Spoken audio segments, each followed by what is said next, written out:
So what's up, guys? It has been way too long. It's been like 2 years since we did a podcast. The last podcast we did was podcast number 13, part 1. Yep. So we're back. We are back. We are 2 seasons like ahead of where we were last time. We're older, more mature. We're older, more mature.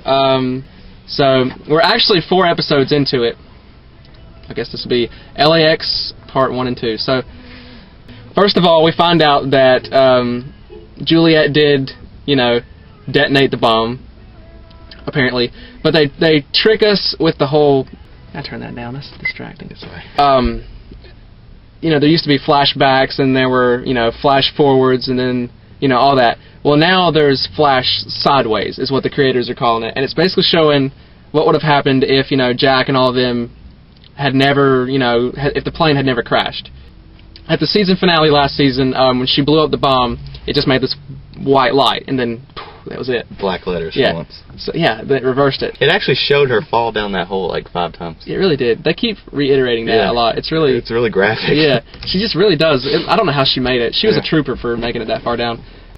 Then we see Jack is sitting on the airplane, and it's pretty much just a repeat of the season 1 pilot episode, except, you can tell certain things are different. The first thing we notice that is odd is he notices there's like a bloody spot on his neck, and he kind of looks at it, and this didn't happen in season 1, and he kind of looks at it for a minute, and he's like, oh, it's okay. So he comes back, sits down, and Desmond is sitting next to him.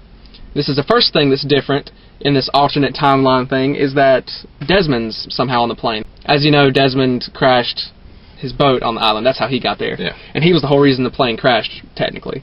Have I met you before? That kind of thing. Yeah. Well, later on, Desmond's not there anymore. He's just gone. And Jack asks Rose if she ever saw him, and she's like, no, there was never anybody sitting there. So we think that Desmond is sort of time traveling. Yeah.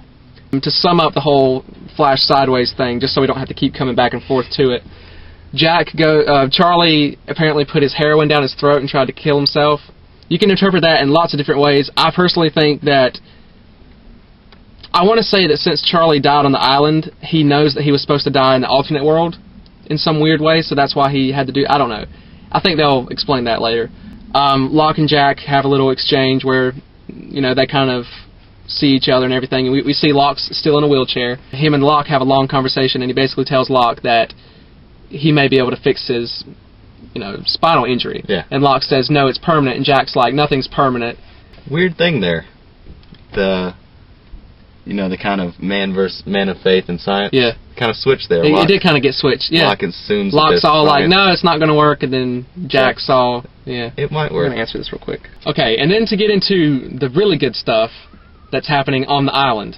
Come to find out, the bomb didn't really change anything so much as it just put them back in the present. Yeah. They think Juliet's dead, they find her, they dig her out of the rubble, she dies anyway. Pointless. But then she does say something to Sawyer. She says, hey, we should get coffee sometime, and acts like she's not really there, like she's confused about where she's at. We think that means that for a minute she connected with her alternate self in a way. So that makes me think that when you die, you don't die, you just kind of get zapped to your alternate timeline. Yeah, and then she said it worked, which makes us think, maybe detonating the bomb actually did work. Yeah, in a roundabout way did work. Saeed's just bleeding out. He's been bleeding forever. He's about to die. Jacob tells Hurley to take Sawyer to the temple. Think about this freaking temple since... Saeed. Huh? Saeed. Did I say Sawyer? Meant to say Saeed. Yeah, tells Hurley to take Saeed to the temple because that's the only place that can help him. So they go to the temple. They kind of get kidnapped by these temple people. But anyway, we see this Japanese guy with long hair who looks like he's the head honcho. He comes walking out. He's got an interpreter who looks very dweeby. Kind of like a beetle. Yeah. We find out that the guitar case it's called an ankh. It's basically like this Egyptian symbol. Yeah. And so the Japanese guy breaks it open, looks at a piece of paper. Come to find out, I think that their names were on there, and that they're, the temple people know who they are, and that they're special or whatever. Kind of like the red slippers. Red slippers? They wouldn't let her in until they showed her red kind of like Dorothy. It's pretty cool. Hey, it is kind of like the Emerald City. It is. So they go in there, and we see this pool of water, which apparently used to be clear, but the interpreter comments on how it's not clear anymore, it's murky, which we think has to do with Jacob dying. Yeah. Because, as you know, Jacob seems to, never age, and I think that he represents life on the island. I think he can, prolong people's lives. which we think is also what happened to Richard, because that's why Richard doesn't age. So it makes you think that everybody in this temple has done the same thing, and it all has to do with this water. So he tells his people to put Saeed in the water, so they do. He turns an hourglass, they wait, Sawyer basically drowns. Saeed. I keep saying, damn it. Anyway, he tells them to put Saeed in the water, and it'll heal him. So they do, he turns an hourglass, and they basically drown him to death. Come to find out at the end of the episode, Saeed wakes up and says, what happened? So we're just like, what? It actually did work.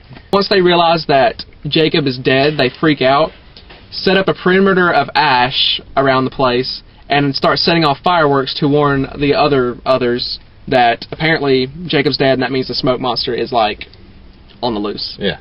We find out that the smoke monster and Evil Locke / the Man in Black are the same. Yeah. Because he goes in there, turns into the smoke monster, kills all of the... Anyway. Ilana's people. Yeah, Ilana's people. They kill all those guys, even though the one dude, does the circle of ash, he still gets killed. Sorry you had to see me like that. Yeah. And you're just like, oh, yeah, the smoke monster can turn into a person. It's the same thing. It's crazy. But yeah, we will have our second podcast on what Kate does coming up next.